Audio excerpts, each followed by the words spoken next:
PIB que foi divulgado agora há pouco, né? A economia do Brasil cresceu 7,7% nesse período e o chefe da equipe econômica se diz otimista. Paulo Guedes disse que o crescimento veio abaixo do esperado, mas que a economia está sim reagindo. A gente lembra que a expectativa do mercado era de 8%. Houve revisões de trimestres anteriores, reviram o crescimento um pouco para cima. Então veio um pouquinho abaixo do esperado, mas o fato é que a economia está voltando em V, realmente está voltando. Retrospectivamente, o Brasil estará destruído, Sakamoto. Anote aí, essas coisas ficam gravadas. Nós atingimos pela primeira vez na história do Brasil, sem precedente, por um quinto disso, R$1 trilhão de déficit primário. Todo mundo pode relativizar, dizendo que esse déficit é por conta da despesa da pandemia, etc, etc. Ok, mas déficit é uma proporção entre receita e despesa. Então, se a despesa tinha que crescer, como óbvio que tinha que crescer para fazer frente às sequelas da Covid, da epidemia, cadê as providências na receita? E nós estamos encerrando o ano fiscal e simplesmente as providências estruturais que necessariamente terão que ser tomadas para corrigir a conta pública brasileira, para vigir no ano que vem, ou seja, para valer no ano que vem, tem que estar deliberadas até 31 de dezembro. Não há nem sequer a proposta para discutir e ficam com esse papo furado de reformas, como se isso tivesse algum efeito prático na conta pública urgente que está descambando para a hiperinflação no Brasil. O IGPM, que é o índice de inflação do atacado, que amanhã ou depois vai para o preço do varejo, já passou de 23% nos últimos 12 meses. É a maior inflação desde 94, quem está nos ouvindo sabe, quando vai comprar o arroz, quando vai comprar o feijão, a carne, o óleo de soja, e nós precisamos, com o fim do socorro emergencial que vai acontecer agora, graças à irresponsabilidade, à insensibilidade do Bolsonaro, nós precisamos ajudar o nosso povo, porque de um lado do mercado, de um lado do balcão ele está perdendo a renda, e do outro lado a caristia está comendo, né, coisa. Os colunistas todos, 60 dias atrás, com a inflação, eu estou dizendo, anote a minha perspectiva, não é que eu sou profeta não, eu conheço isso, eu ajudei a fazer o plano real. A inflação do atacado nos últimos 12 meses é 24%. A última vez que nós tivemos isso foi antes de 94 no Brasil. Estão quebrando o país. E a gente chama, especialmente nós, classe média e tal, que tem uma vida mais ou menos resolvida, não sem as nossas dificuldades, estou falando mais do povo, né? Nós nos preocupamos muito com a corrupção, com a ladroeira, que de fato é um negócio muito constrangedor. Mas no povão, Beto, o desastre é na economia. Olha, se você olhar, nesse momento que nós estamos conversando, o Brasil, pela primeira vez na história, a maioria do povo trabalhador está empurrado para viver de bico, na informalidade, sem nenhuma proteção da lei, nem hoje, nem na velhice, quando chegar a hora da doença, do remédio, enfim. É a primeira vez na história, a maioria do povo trabalhador. Nesse momento, o desemprego aberto, mais os desalentados que desistiram de procurar emprego, é o maior da história. Nós estamos falando de 30 milhões de pessoas sadias para o trabalho, que acordaram hoje de manhã, quando eu estava tomando banho para vir aqui, não é? 30 milhões de pessoas acordaram sem saber o que vão comer. Existe alguma possibilidade de uma nova prorrogação do auxílio emergencial? Pergunta para o vírus. Ajudamos o povo do Brasil com alguns projetos por ocasião da pandemia. Você fez o mesmo aqui no Paraguai, aqui do lado. Alguns querem perpetuar tais benefícios. Ninguém vive dessa forma. É o caminho certo para o insucesso. Nós fizemos uma emenda, aliás, um projeto novo, nós da oposição. O líder da oposição é o André Figueiredo, do PDT do Ceará, nosso companheiro. E eu fico ajudando ali a construir as coisas e tal. Nós fizemos um projeto de lei para obrigar que o auxílio emergencial fosse de R$600 até dezembro, pelo menos. Para o projeto de lei entrar em votação, tem mais de 30 mil projetos de lei, ou o governo pede urgência, ou a maioria do Congresso vota a urgência.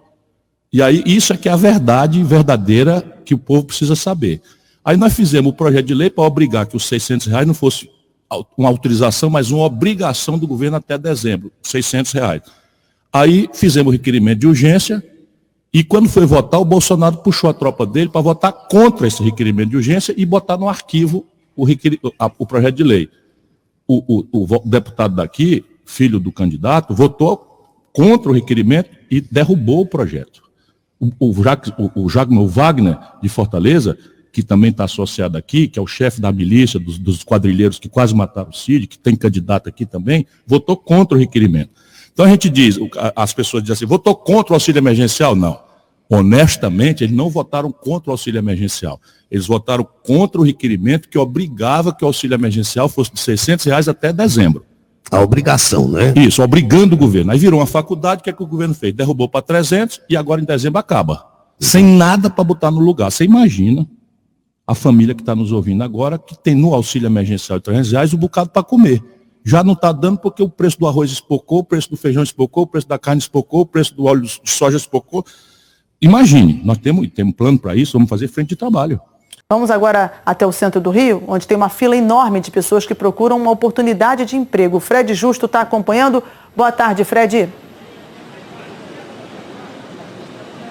Oi, Mariana, boa tarde para você, boa tarde a todos. São vagas para repositores e também empacotadoras de uma rede de supermercados. Essas vagas são para unidades da Zona Norte, da Zona Oeste da cidade. São vagas temporárias, o salário varia aí de R$ 1.200 a R$ 1.300, mais benefícios. Como muita gente perdeu o emprego durante a pandemia, né?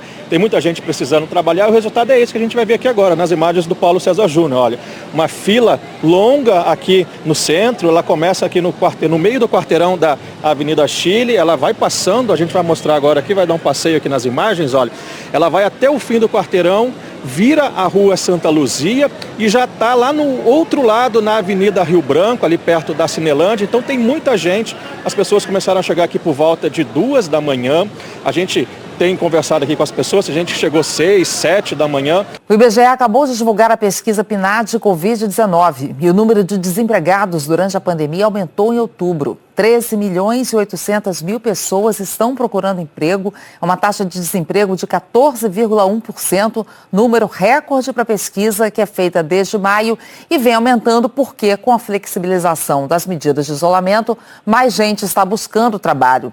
Numa segunda tela agora, a gente consegue ver exatamente o número de pessoas com e sem carteira de trabalho. Isso reflete muito a situação também no mercado que a gente está encontrando.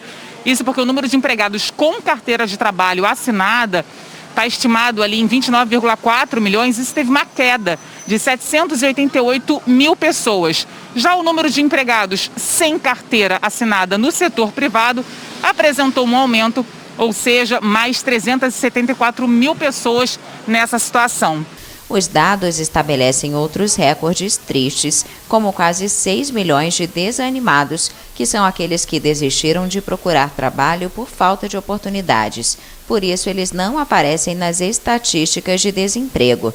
A taxa de informalidade representa 38,4% da população ocupada. O Brasil está sendo destruído do seu ponto de vista do seu tecido econômico e da sua situação de contas públicas.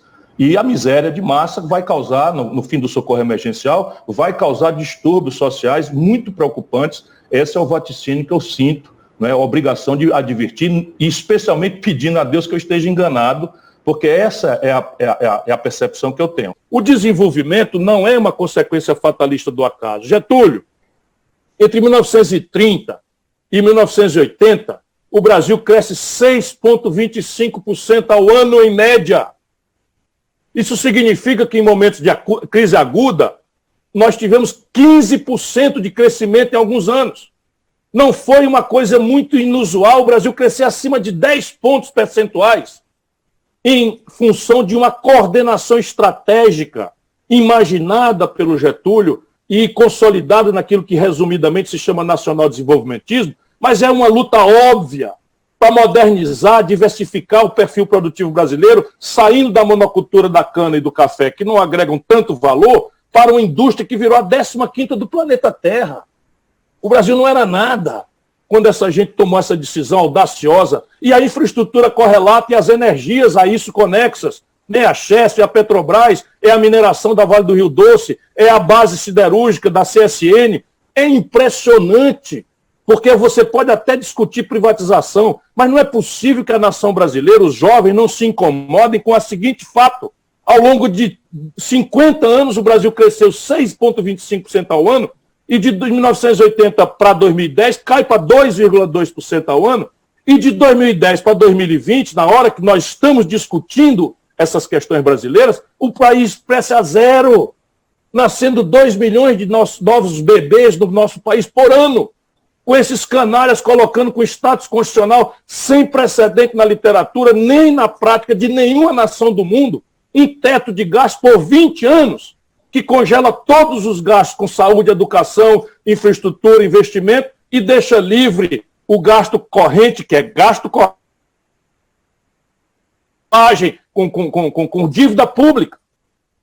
Essa questão do desenvolvimento tem que ser colocada de novo com a centralidade necessária para que a gente espanque a ilusão de que o espontaneísmo individualista vai resolver, ou pior ainda, que o capital estrangeiro virá em socorro do Brasil para financiar nosso desenvolvimento. Nunca houve isso na história da humanidade, ô Paulo Guedes. Deixa de ser irresponsável, deixa de ser picareta intelectualmente, que eu estou indignado. Como é que alguém diz que o Brasil vai ser salvo dessa tragédia com um nível de poupança doméstica de 15% do PIB caindo, e agora vamos vender ativos brasileiros extraordinariamente depreciados no auge da maior fuga de capitais da história do Brasil? Guilherme, 150 bilhões de dólares fugiram do Brasil no período Bolsonaro. 150 bilhões de dólares. É o maior volume de fuga de capital da história brasileira desde que se mede esse índice, quando eu fui ministro da Fazenda do Itamar.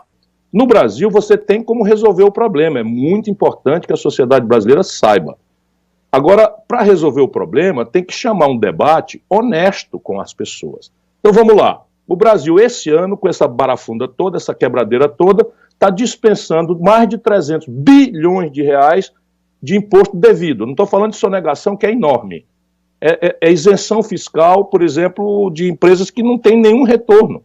Você pode passar um pente fino nisso e arrumar aí uns 50, 70, 80 bilhões de reais. Eu mais ou menos sei onde é que a gente podia achar, ainda mantendo, veja bem, 220, 230, 250 bilhões de reais de isenção fiscal. Mas eles não estão fazendo. Se o Brasil cobrar meio ponto percentual, que é o que o mundo está fazendo. O que é que o mundo está fazendo? A Europa, os Estados Unidos também alopraram as despesas, também agravaram os seus desequilíbrios, mas todos aumentaram a tributação dos super ricos. Por quê? Porque isso não gera distorção embaixo, como a CPMF gera distorção embaixo. Mas o super rico não. Se você cobrar, como o mundo inteiro cobra, um imposto sobre lucros e dividendos empresariais, que eu já cobrei quando fui ministro da Fazenda do Brasil, com o governo Itamar Franco, a gente se cobra igual eu cobrei, uns 80 bilhões de reais por ano. Só cobrando o que o mundo inteiro cobra, os americanos cobram, os europeus cobram, e aumentaram esse tributo, que é o seguinte: o Banco Itaú, para dar um nome claro para as pessoas saberem, sem nada contra, o Banco Itaú acabou de, pouco tempo atrás, de tirar 9 bilhões de reais para 4 famílias e não pagou uma pataca de imposto. Enquanto isso, o trabalhador brasileiro de classe média paga 27,5% de imposto de renda. Percebe? Isso não existe em lugar do mundo. Lá se vai mais 90 bilhões que a gente pode botar para dentro. Ô Paulo Guedes, aprende aí um pouquinho, toma nota. O Datena está ajudando aí a gente a te ajudar a resolver esse pepino.